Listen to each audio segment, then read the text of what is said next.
प्रधानमंत्री पसमानदा पर बात कर रहे हैं, खास के 2 साल से देख रहे हैं, तो क्या रणनीति होगी पसमानदा समाज का?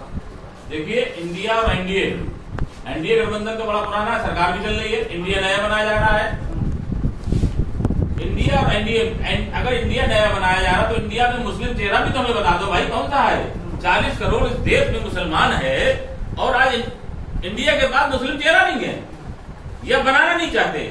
आज CWC की जो कमेटी बनाई गई है, उस कमेटी में सिर्फ एक मुस्लिम 40 में, तो कहां भागीदारी हमारी रही भाई? 25% हम कह रहे 20%, जो मान लीजिए पिछली 2011 की जनसंख्या है, अगर 20% है, 20% के हिसाब से अगर 40 लोगों की अगर कमेटी बनती है तो उनमें कम से कम 5 लोग होना चाहिए, कम से कम 6 लोग होना चाहिए।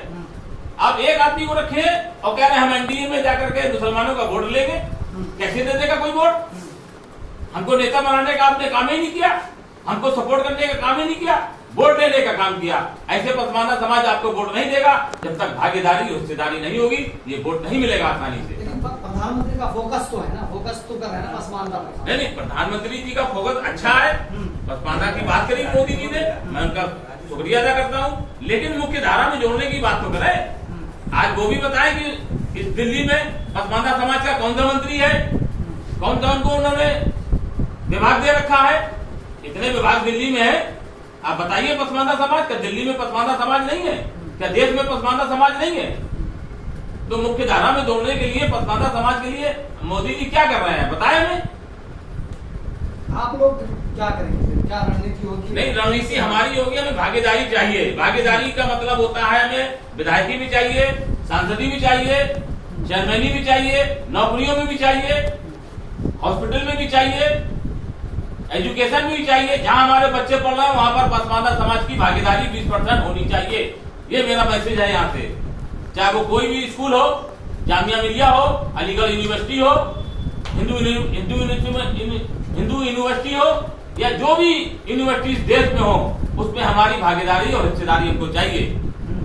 लेकिन जो प्रधानमंत्री पसमानदा की बात करते हैं, पसमानदा तो दूर की बात है, एक भी मुसलमान को चाहे जो भी हो, किसी को टिकट नहीं मिलता, चाहे यूपी विधानसभा हो या लोकसभा में देखा कि बहुत ही कम संख्या, बहुत ही कम। अभी तक उन्होंने जो भी सरकारें बनी है, पसमानदा का नाम जो लिया, इससे पिछले किसी सरकारों ने नाम नहीं लिया, सिर्फ वोट लेने का काम किया। अगर पसमानदा का नाम मोदी जी लेते हैं तो पसमानदा वोट भी मिलेगा उनको। भाई वोट जब समाजवादी में जाता है, बसपा में जाता है, कांग्रेस में जाता है, तो बीजेपी में जाएगा। लेकिन जो हमारी बात करेगा, जो भागीदारी हिस्सेदारी देगा, उसको वोट 90% दिया जाएगा। जो मेरी बात करेगा, ऐसे तो वोट थोड़ा थोड़ा मिल जाएगा, किसी को 5, किसी को 10, किसी को 20, लेकिन जो हमारी बात करेगा, जो हम लोगों को मुख्य धारा में जोड़ेगा, उसको 90% वोट 2024 के चुनाव में दिया जाएगा। समझे, अभी आपकी लड़ाई राजनीतिक लड़ाई है या सामाजिक न्याय की लड़ाई है? नहीं, राजनीतिक भी है लड़ाई, सामाजिक तो देखिए, सामाजिक हम लोग काम करते रहते हैं, लोगों की मदद करते रहते हैं। जहाँ हमारा देश में संगठन है, जिस जिले में मेरा संगठन है, लोगों को काम करना, लोगों के जो भी दिक्कतें परेशानी, अभी देखिए चुनाव में क्या कहते हैं, नहीं, सामाजिक न्याय की बात मैं कर रहा हूँ, जो आपके हिस्से जी जवाब देता हूँ, सवाल मैं समझ रहा हूँ। अभी एक पसमानदा बड़े चेहरे उत्तर प्रदेश के पूर्व मुख्यमंत्री अखिलेश यादव जी से मिलने गए थे, ठीक है। अखिलेश यादव जी से उन्होंने कहा कि भाई पसमानदा समाज को उनकी आबादी के अनुपात में राजनीतिक हिस्सेदारी दी जाए। माननीय अखिलेश यादव जी का जवाब था कि हमारे यहाँ आप अगर आओ तो केवल मुसलमानों की बात करो, पसमानदा की बात नहीं करो। सवाल नंबर 1, अखिलेश यादव जी, जब आपके यहाँ सिर्फ मुसलमान की बात करेंगे तो फिर दूसरों के यहाँ सिर्फ हिंदू की ही तो बात करेंगे, फिर आप पिछड़े और दलित और आदिवासी की बात क्यों करते हैं? आप जब नॉन मुस्लिमों में आप अगड़ा, पिछड़ा और आदिवासी और दलित करते हैं, तो मुसलमानों में जो हम सेक्शन वाइज बैठे हुए हैं तो हम क्यों ना बात करें? इसका मतलब है कि आप सामाजिक न्याय के नाम पर हिंदुओं को भी धोखा दे रहे हैं, हिंदू पिछड़ों को, मुसलमानों को भी धोखा दे रहे हैं। हमारी लड़ाई सामाजिक भी है, आर्थिक भी है, शैक्षणिक भी है, लेकिन बाबा साहब अम्बेडकर ने साफ शब्दों में कहा है कि सत्ता वो चाबी है मास्टर की, जिससे सारे दरवाजे खुलते हैं। हमको पहले सत्ता में भागीदारी चाहिए।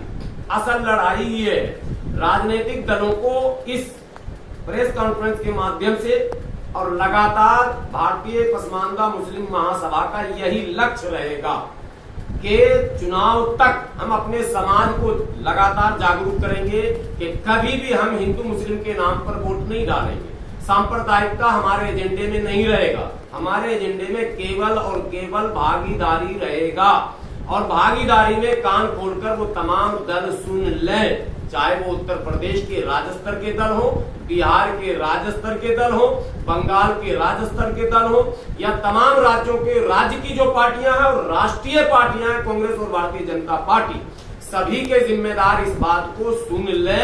पसमानदा मुसलमान, चाहे वो अंसारी हो, मंसूरी हो, राइन हो, अलाउर, चमेला हो, जोजा हो, नट हो, बक्को, डपाली हो, मीरासी हो, मिर्शिकार हो, हेला हो, ललबेगी हो, डपाली हो, जो भी हो, कोई ये ना समझे कि अगर किसी संगठन के राष्ट्रीय अध्यक्ष अंसारी है तो ये अंसारियों की जमात है।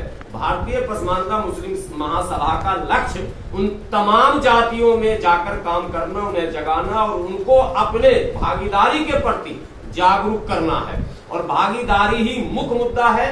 सत्ता में जब तक भागीदारी सुनिश्चित नहीं करेगी कोई पार्टी, हम उस पार्टी के प्रचार प्रसार में हिस्सा नहीं लेंगे। आप अगर अगला सवाल ये हमसे करेंगे कि अगर कोई पार्टी नहीं पूछेगी तो भारतीय पसमानदा मुस्लिम महासभा में ये दम है, और इंशाल्लाह ये दम बनाया भी जाएगा लगातार, कि अगर कोई पार्टी नहीं पूछेगी तो हम खुद ही एक विकल्प खड़ा कर देंगे। लेकिन मुझे उम्मीद है प्रधानमंत्री जी ने पसमानदा कहकर कम से कम सच